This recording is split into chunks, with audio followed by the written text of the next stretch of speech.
Hello everyone, आज हम कक्षा 9 एनसीईआरटी गणित की प्रश्नावली 1.5 हल करेंगे।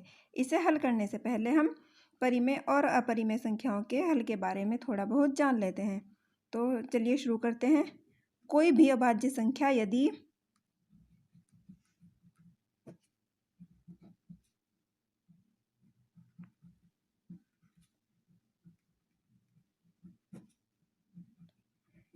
अंडर रूट के अंदर हो तो वह क्या कहलाएगी? वह हमेशा अपरिमेय कहलाएगी, यानी वह संख्या अपरिमेय संख्या होगी। इसी तरह से यदि दो संख्या दी गई हो, यानी दो परिमेय संख्या दी गई हो, परिमेय संख्या को हम परिमेय संख्या में जोड़ें या घटाएं,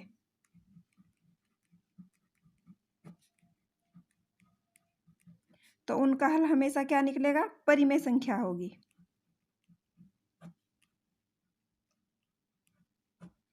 इसी तरह से हमें अगर कोई परिमेय संख्या दी गई हो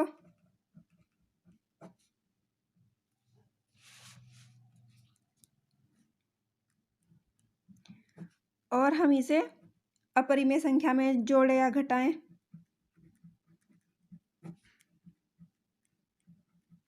तो इनका हल हमेशा अपरिमेय संख्या होगा।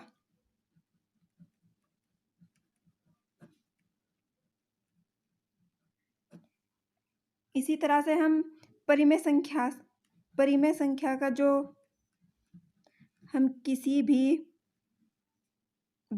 अपरिमेय संख्या से भाग दें या गुणा करें,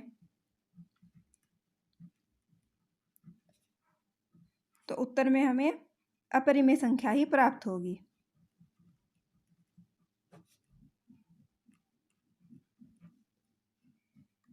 तो इस तरह से हम आसानी से पता लगा सकते हैं कि दी गई संख्या परिमेय संख्या है या अपरिमेय संख्या है। इनको हमें याद कर लेना है। अब कुछ और फार्मूलाज देख लेते हैं। यदि हमें अंडर रूट के अंदर a गुना b, इसका मतलब होता है a गुना b दिया गया हो, तो इसको हल करने के लिए हम ऐसे भी लिख सकते हैं, अंडर रूट a गुना अंडर रूट b। हमें क्या दी गई है? a और b। माना a और b दो संख्याएं हैं, दो संख्याएं हमें दी गई हैं।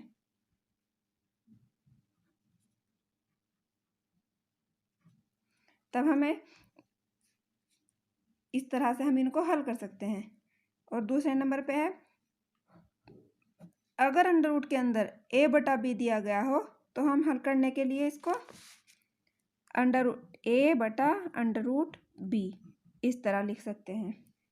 अगर दो संख्याएं हमें under root a plus under root b bracket के अंदर और फिर under root a minus under root b इस तरह दी गई हो, तो हमें इन हल करने के लिए इनका फॉर्मूला है a plus b, a minus b का फॉर्मूला है a माइनस b। नंबर 4, हमें दिया गया है एक संख्या तो a दी गई है और दूसरी दी गई है अंडर रूट b, यानी a plus under root b, इसी तरह से a minus under root b दो संख्या दी गई हैं। तो इन हल करने के लिए हम क्या करेंगे? a square minus b। और नंबर 5 है, हमें अगर ब्रैकेट के अंदर ऐसे दिया गया है under root a plus under root b का इन दोनों का होल स्क्वायर, तो इसका जो फॉर्मूला है वह है a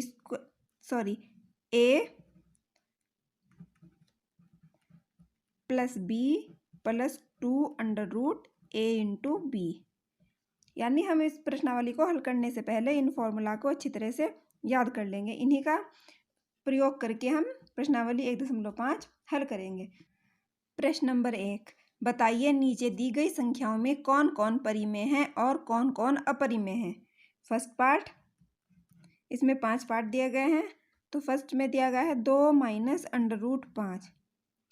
हमें पता है कि ये 2 क्या है? एक परिमेय संख्या है और अंडर रूट 5, यानी जब किसी भी अंडर रूट के अंदर कोई अभाज्य संख्या होती है तो वह क्या कहलाती है? अपरिमेय।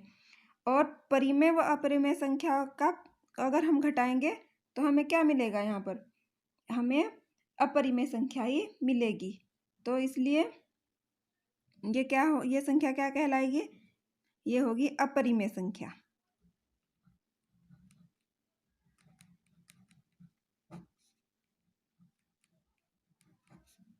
ये इसका आंसर आ गया। इसी तरह से सेकंड पार्ट, 3 प्लस ब्रैकेट के अंदर 3 plus under root 23 minus under root 23, ये संख्या दी गई है। तो हम इसको हल करेंगे। पहले 3 प्लस अंडर रूट 23 नीचे उतार लेते हैं, माइनस अंडर रूट 23, तो प्लस माइनस आपस में कट जाएंगे। तो क्या बचा? 3। 3 क्या है? हम 3 को हम p बटा q के रूप में ऐसे लिख सकते हैं, 3/1। यहाँ पर लिखेंगे 3 को हम, चूंकि 3 को p बटा q के रूप में लिखा जा सकता है,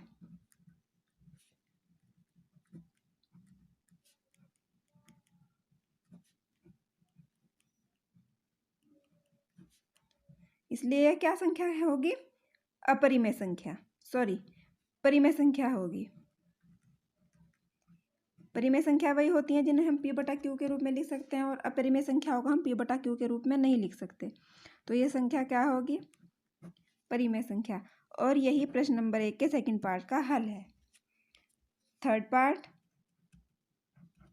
2 into under root 7/7 into under root 7, इसे हल करेंगे तो क्या आ जाएगा? अंडर रूट 7 से अंडर रूट 7 कट गया, तो हल में आ गया 2/7। 2/7 कैसी है? p बटा q के रूप में है, तो इसलिए यह भी क्या है? एक परिमेय संख्या है।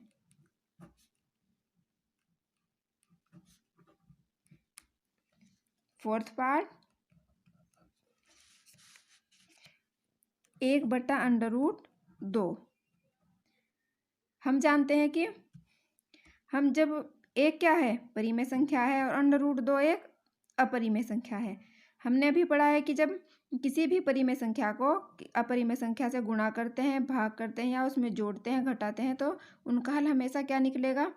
एक अपरिमेय संख्या होगा। इसलिए ये क्या है? एक अपरिमेय संख्या।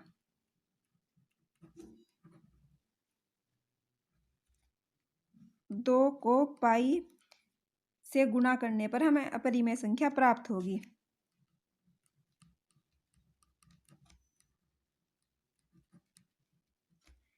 अपरिमेय संख्या मिलेगी।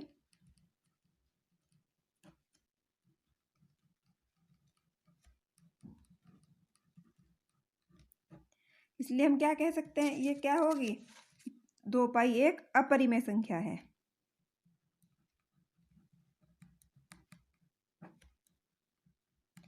यह इस प्रश्न का हल हो गया।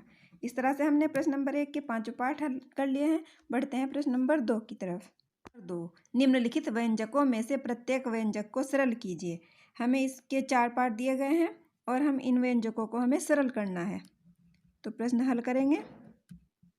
फर्स्ट पार्ट लिख लेंगे, 3 प्लस अंडर रूट 3 और 2 प्लस अंडर रूट 2। हमें 2 संख्या दी गई है। अब हमने जो सूत्र याद किए थे, फॉर्मूला, उन्हें देखने से इसमें क्या लगता है कि इसमें किसी फॉर्मूले का यूज हो रहा है? नहीं हो रहा है। तो इसलिए हम इसको क्या करेंगे? इसकी हम जिनके बीच में कोई निशान नहीं होता, वहाँ पर क्या होता है? गुणा का निशान होता है। तो हम इनकी गुणा करके इनको हल करेंगे। कैसे करेंगे? 3 की गुणा पहले 2 में करेंगे, 3 दूनी 6, फिर 3 की गुणा अंडर रूट 2 में, तो क्या आ जाएगा? प्लस का निशान है तो प्लस का 3 अंडर रूट 2। अब क्या करना है हमें?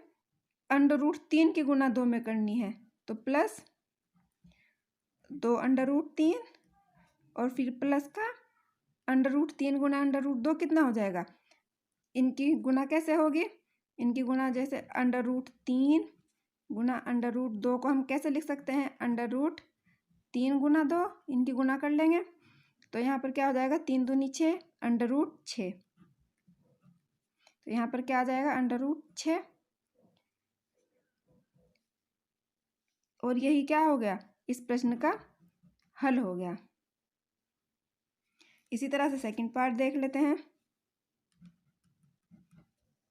सेकंड पार्ट में दिया गया है 3 + √3, 3 - √3। इसे हम ध्यान से देखेंगे तो पता चलेगा ये क्या है, दो संख्या दी गई हैं a + b और a - b। तो a + b और a - b का हमें पता है, यदि a + b और a - दिए गए हों तो क्या हो जाएगा इसका, a² - b²। तो a और b, a कितना है इसमें 3 और b है √3। तो a² यानी 3 का स्क्वायर, देखेंगे a² - b² यानी 3 का स्क्वायर माइनस √3 का स्क्वायर। तो कितना आ जाएगा, 3 × 3 = 9। और जब ये √ अंदर है और स्क्वायर बाहर है तो इससे ये कट जाएगा, -3 आ जाएगा। तो 9 में से 3 गया 6, ये इसका आंसर आ गया। ऐसा थर्ड पार्ट देख लेते हैं। थर्ड पार्ट में दिया गया है √5 + √2 का होल स्क्वायर।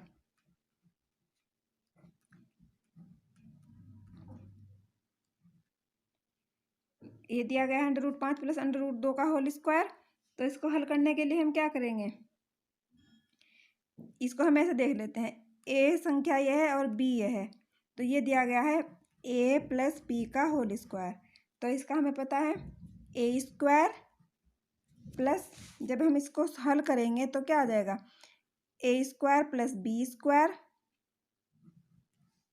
प्लस का 2 × a × b यानी 2ab। तो यहाँ पर हल करेंगे, a दिया गया है हमारे पास √5 और b है √2। तो a + b का होल स्क्वायर है, तो a² यानी 5 का स्क्वायर √5 का स्क्वायर प्लस √2 का स्क्वायर प्लस 2 × √5 × √2। तो ये इससे ये कट जाएगा, हल करने पर इससे ये कट जाएगा, हो जाएगा 5 हो जाएगा प्लस 2 प्लस इनके गुणा आपस में हो जाएगी, 2 × 5 = 10, 2 ऐसे ही रख लेंगे, √5 × √2 तो √5 × 2, इस तरह से √ में 5 × 2 तो 2 × 5 = 10, √10 आ जाएगा। यहाँ पर लिख देंगे √10। तो इसका हल क्या आ गया, 5 और 2 जोड़ देंगे 7 प्लस 2 √10। ये इस प्रश्न का हल हो गया। √5 - √2 और √5 प्लस √2। ये कौन सा फॉर्मूला है, a + b a - b। तो इसको हल कैसे करेंगे, a² - b²। तो a क्या है इसमें √5 और b क्या है √2। तो a² - b² यानी कि √5 का स्क्वायर माइनस √2 का स्क्वायर। तो स्क्वायर से √ कट गया तो 5 - 2, इसका हल आ गया 3। ये इसका आंसर आ गया। प्रश्न नंबर 3, आपको याद होगा कि पाई को एक वृत्त की परिधि माना c और उसके व्यास को d के अनुपात से परिभाषित किया जाता है, अर्थात पाई = c/d है। यह इस तथ्य का अंतर्विरोध करता हुआ प्रतीत होता है कि पाई अपरिमेय है। इस अंतर्विरोध का निराकरण आप किस प्रकार करेंगे। हमें क्या दिया गया है कि पाई का मान क्या होता है, पाई = c/d, यानी जो वृत्त की परिधि यहाँ पर c है और वृत्त का व्यास है d, यानी पाई = परिधि बटा व्यास, इनका अनुपात ये हमें दिया गया है। हम जानते हैं कि पाई क्या है, एक अपरिमेय संख्या है। पाई को हम क्या मानते हैं, अपरिमेय संख्या।